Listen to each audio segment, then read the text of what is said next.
Buen día, estudiantes de primer año. Vamos a dar comienzo a una nueva etapa del año. Vamos a continuar con los aspectos naturales. Las clases anteriores estuvimos analizando el tema de los relieves, cómo se conformaron los relieves. Ahora nos toca el clima. Bueno, en principio tenemos que definir clima. ¿Qué es el clima? Y el tiempo meteorológico. Vamos primero por el tiempo meteorológico. El tiempo meteorológico es el estado de la atmósfera en un día, una semana, en un mes, en un semestre. Dentro de ese tiempo se analizan elementos del clima, como por ejemplo las temperaturas, la presión atmosférica, las precipitaciones, los vientos. Eso es el tiempo meteorológico. Si nos levantamos a la mañana y preguntamos a mamá, por ejemplo, mamá, ¿cómo está el tiempo meteorológico? Mamá va a decir, bueno, mira, escuché en la radio que hay una temperatura mínima de 3 grados y una máxima y se espera una máxima de 12 grados. Y que además hay viento del este con precipitaciones. Nos quedamos en la cama. Pero bueno, no es este ejemplo lo que nos está pasando ahora, ¿no? Que está lindo para tomar sol y para tomar Nesquik, bien frío. Bueno, en cambio el clima es el promedio del tiempo meteorológico en 10 años. Algunos no geógrafos, sino algunos ambientalistas, meteorólogos, están diciendo que en realidad los plazos son menores. Algunos sostienen que 5 años hay que revisar los climas por esto del cambio climático. Entonces el clima va a analizar el tiempo meteorológico en 10 años, que va a tener en cuenta las temperaturas, las precipitaciones, lo mismo que en el tiempo meteorológico, pero nada más que es un promedio en un plazo muy importante. Entonces, en esta zona, en Morón, en la provincia de Buenos Aires, tenemos clima templado. ¿Por qué es templado? Bueno, porque el promedio de las temperaturas van desde 10 grados hasta 20 grados centígrados. Entonces estamos en ese clima. Y además es oceánico y tiene que ver con la cercanía al río, al mar o al océano. Entonces vamos a ver que las precipitaciones son importantes. Muy bien, entonces el tiempo es el estado de la atmósfera en un día, una semana, durante un semestre. Y el clima es el estado de la atmósfera, el promedio de todos esos elementos del clima en 10 años. Bueno, ¿qué es la presión atmosférica? La presión atmosférica es la capa que envuelve, o sea, es la presión que ejerce la atmósfera, que es esa capa, ¿no?, que envuelve a la Tierra, la presión que ejerce la atmósfera sobre la superficie terrestre. ¿Cuándo la temperatura es baja, la presión es alta? Y los vientos son de altura. Pero cuando la temperatura es alta, hace calor, la presión baja. Eso sucede cuando nos sentimos mal, que está pesado y que generalmente en estas situaciones durante el día o al otro día se registran precipitaciones. Es decir que cuando la presión es baja y la temperatura es alta, se registran centros ciclónicos. Cuando la temperatura es baja, la presión es alta y se registran anticiclónicos. Vuelvo a repetir, un anticiclón significa temperatura baja, presión alta, vientos de altura, generalmente buen tiempo. Centros ciclónicos es alta temperatura, baja presión y vientos de superficie. Y generalmente produce lo que conocemos como mal tiempo, precipitaciones. Si la intensidad de esa baja presión es muy importante, se pueden registrar inclusive tormentas ciclónicas, tornados o huracanes. Depende, generalmente acá en esta zona no sucede, pero en zonas donde las latitudes son más bajas y en zonas donde se generan centros ciclónicos importantes, suceden estos fenómenos atmosféricos. Así como el agua desciende de la zona más alta a la zona más baja, ¿qué sucede con las presiones? Va de la alta a la baja. El ciclón atrae el anticiclón. Y cuando se encuentran, se producen precipitaciones. Después lo voy a repetir esto. Vamos a otro tema. Entonces, tiempo meteorológico, clima, la presión atmosférica, centro ciclónico, centro anticiclónico.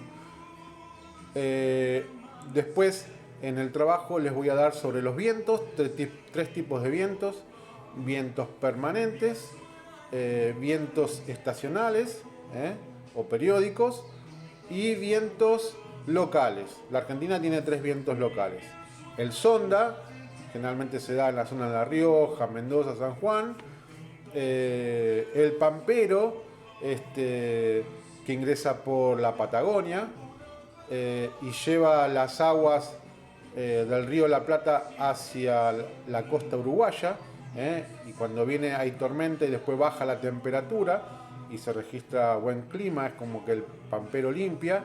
Y la subestada es muy típica acá, cuando son esos días que llueve varios días, viento del este, lluvia como peste, dice mi abuela todavía. Muy bien, ¿por qué? Porque son vientos que traen lluvias y generalmente cuando hay sudestada se inunda la costanera. El río de la Plata desborda. Muy bien.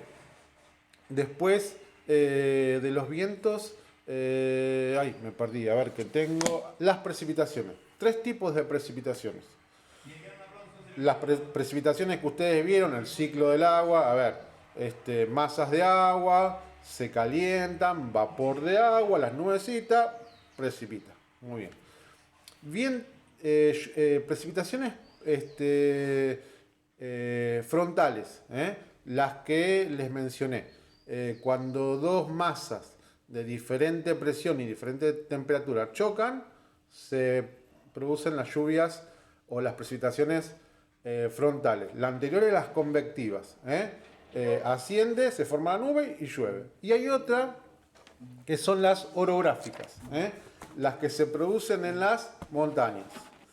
En el Océano Pacífico se genera un centro anticiclónico. Recordemos, a ver, voy a correr un poquito la tablet.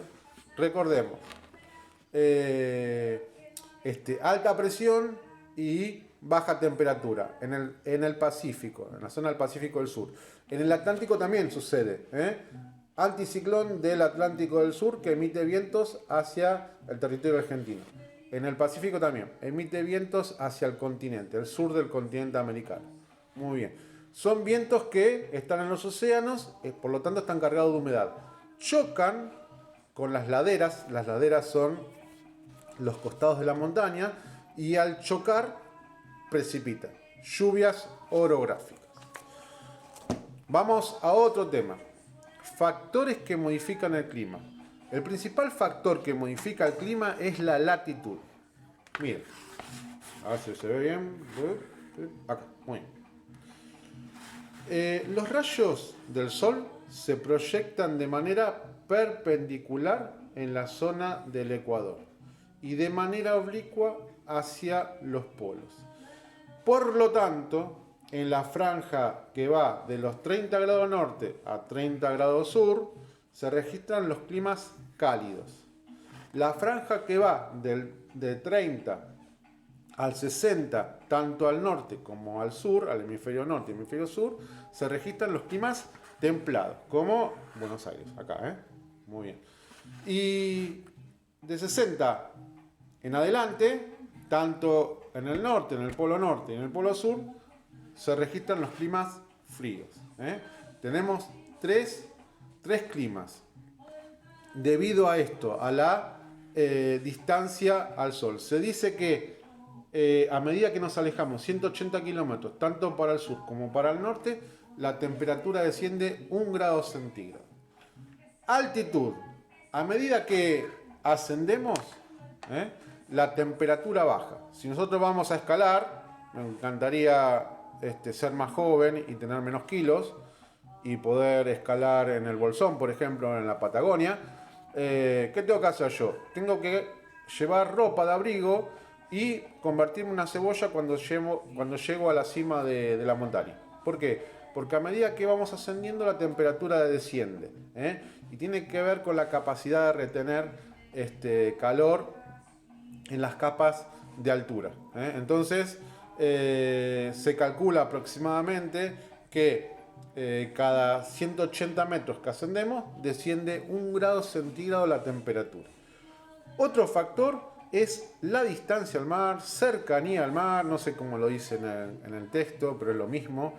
Efecto de continentalidad. Hay veces que los temas son siempre los mismos, pero depende de cada geógrafo, cómo tiene en cuenta el factor. Pero es lo mismo, distancia, cercanía, acción moderada del mar o efecto de continentalidad. Y les voy a explicar de la siguiente manera.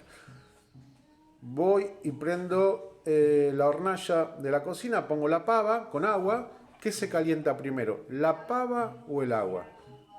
Se calienta primero la pava y después el agua. Apago la hornalla y ¿qué se enfría primero, la pava o el agua? Se enfría primero la pava. Es decir que el agua tarda más tiempo en calentarse y enfriarse. Tiene esa capacidad. Entonces, todo lo que está cerca del mar, del océano o de un río, es decir, de una masa de agua, está influenciada por esa acción moderadora de las aguas. Van a regular la temperatura, pero a medida que nos alejamos del mar o océano, las temperaturas no van a ser reguladas. Les voy a dar un ejemplo. Miren, Buenos Aires, acá, Buenos Aires. Estamos cerca del mar. A la mañana se registró una mínima de 8 grados centígrados y a la tarde se espera 18 grados centígrados. La diferencia entre la mínima y la máxima se llama amplitud térmica. La amplitud térmica en este caso es 10 grados centígrados. Muy bien. Esa temperatura está moderada por esa acción del agua. Pero si nosotros nos vamos para la Pampa, ¿qué va a pasar? La amplitud térmica va a aumentar. A lo mejor en La Pampa, ahora al mediodía se registra una máxima de 22 grados, el sol calienta el suelo, ¿no? Y a la tarde, noche, la temperatura desciende a 8 grados. La amplitud térmica va a ser de 12 grados. El suelo se va a enfriar y se va a calentar más rápidamente, ¿no? Entonces, a medida que nos alejamos de las masas de agua, la amplitud térmica aumenta. ¿Por qué? Porque el agua ejerce su acción moderadora. Miren acá, por ejemplo, en Estados Unidos. Qué diferencia. Que ahora también lo vamos a explicar con los diferentes climas. Vamos a llegar a eso. Otro factor que modifica el clima son las corrientes marinas. Las corrientes marinas se dirigen de la siguiente manera. Del Ecuador van hacia los polos, tanto en el hemisferio norte como en el hemisferio sur. Y de los polos, las corrientes frías van hacia el Ecuador. ¿Qué pasa acá en el norte de Chile, sur del Perú? Una corriente fría llamada Humboldt tiene contacto con esta zona. Y como las aguas son muy frías, no hay vapor de agua, no hay evaporización y por lo tanto no hay precipitaciones. Es una zona árida. Ahí en el norte de Chile está el desierto de Atacama, una zona muy pero muy árida. Y por último tenemos la influencia del relieve. Y vamos a lo mismo. Vientos que chocan en la ladera de las montañas, se producen esas precipitaciones orográficas. A medida que asciende, se hace más frío esos vientos, y precipita en forma de nieve. Pasan al otro lado como vientos secos, porque ya descargaron la humedad de las laderas que tienen contacto. Entonces, la Argentina, por ejemplo, nosotros tenemos una mirada egocéntrica, es decir, somos el ombligo, de acuerdo a nuestra zona. Nosotros no imaginamos zonas áridas por acá, pero la Argentina se caracteriza más por zonas áridas que por zonas húmedas. Y esto tiene que ver con la disposición del relieve, con la cordillera de los Andes. Vamos a los relieves, a los climas. 3 climas. Climas cálidos, franja entre los 30 grados norte y 30 grados sur. Las temperaturas promedio anuales superan los 20 grados. De los 30 a los 60 se registran la zona de clima templado, una temperatura promedio entre los 10 y 20 grados anuales, ¿no? Y por último tenemos de 60 en adelante, tanto en el hemisferio sur como en el hemisferio norte, en donde las temperaturas promedio anuales son menores de 10 grados. Esos son los 3 climas y principalmente tienen que ver esos 3 climas con la latitud, con la cercanía al sol en la zona del Ecuador y la lejanía en los polos. Ahora bien, después hay clasificación dentro de los climas y esa clasificación depende de cada meteorólogo, de cada científico que analiza esa situación y puede variar. En este libro creo que hay 4 tipos de cálido. Cálido ecuatorial, nos alejamos del Ecuador. Tropical, nos alejamos de los trópicos. Subtropical y creo que hay un desértico. Lo del desértico no estoy muy de acuerdo. Pero bueno, entonces, en la zona del Ecuador, más calor, más precipitaciones. Y van descendiendo las temperaturas y las precipitaciones. En los templados, creo que el libro menciona 2, continental y oceánico. En este caso, nosotros somos templados, esta zona, esta zona tiene un clima templado oceánico por la cercanía al mar. Si nos vamos para La Pampa, ya nos convertimos en continental. Pero miren, acá en el hemisferio norte, más precisamente en Estados Unidos, tenemos oceánicos, templados oceánicos, y después a otros autores, otros científicos, sostienen que hay uno de transición, y por último el continental, en el centro de Estados Unidos. Entonces, ¿qué va a pasar? Va a descender las precipitaciones, pero va a aumentar la amplitud térmica en el centro del continente porque se aleja al mar. Y por último tenemos los climas fríos. Creo que en el libro hay 2. El nival, que es permanente, ¿no? Que hace frío todo el año, y el de altura, que a medida que ascendemos, recuerdan, en las montañas o en las zonas altas hace frío. Bueno, vamos a arrancar por ahí. Les voy a dar unas consignas para hacer la tarea. Les voy a dar material. Y bueno, esperemos tener una linda etapa. Me gusta ser el profe de ustedes. Me divierto mucho con los primeros. Y bueno, buena etapa. Hasta luego. A tomar el Nesquik, bien frío.